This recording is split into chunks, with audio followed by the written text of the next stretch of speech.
సమయం గడిచిపోయింది.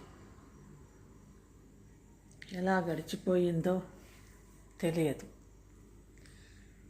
జీవితమనే పెనుగులాటలో వయస్సు గడిచిపోయింది. తెలియకుండానే భుజాలపైకి ఎక్కే పిల్లలు భుజం దాకా వచ్చేశారు. భుజాల దాకా వచ్చేశారు. తెలియనే తెలియదు. అద్దె ఇంటి నుండి చిన్నగా మొదలైన జీవితం ఎప్పుడు మన ఇంట్లోకి వచ్చామో తెలియనే తెలియదు.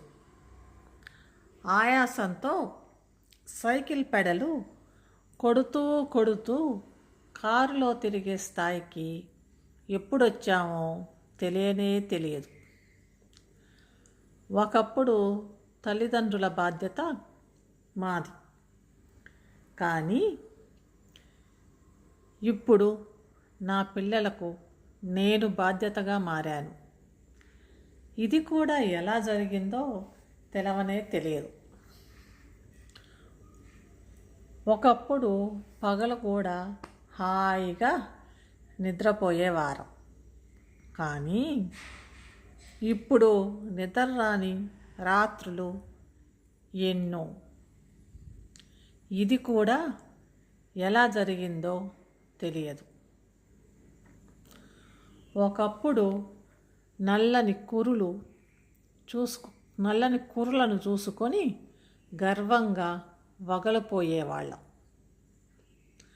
అదే నా చుట్టూ నల్లగా ఉంది, పెద్దగా ఉంది అనేసి, పొడుగ్గా ఉంది, నల్లగా ఉంది అని. కానీ అవన్నీ ఎప్పుడు తెల్లగా మారాయో తెలియనే తెలియదు. ఉద్యోగం కోసం తిరిగి ఎప్పుడు రిటైర్ అయ్యామో తెలియనే తెలియదు. పిల్లల కోసం ప్రతిదీ అని ఎంత తాపత్రయపడ్డామో వాళ్ళు ఎప్పుడు దూరంగా వెళ్ళిపోయారో తెలియనే తెలియదు. రొమ్ము విరుచుకొని అన్నదమ్ముళ్ళ అక్కా చెల్లెళ్ళ మధ్య గర్వంగా నడిచేవాడిని ఎప్పుడు అందరూ దూరం అయ్యారో తెలియదు. ఇప్పుడే ఆలోచిస్తున్నాను, నా కోసం, నా శరీరం కోసం ఏదైనా చేసుకోవాలని. కానీ శరీరం సహకరించటం లేదు.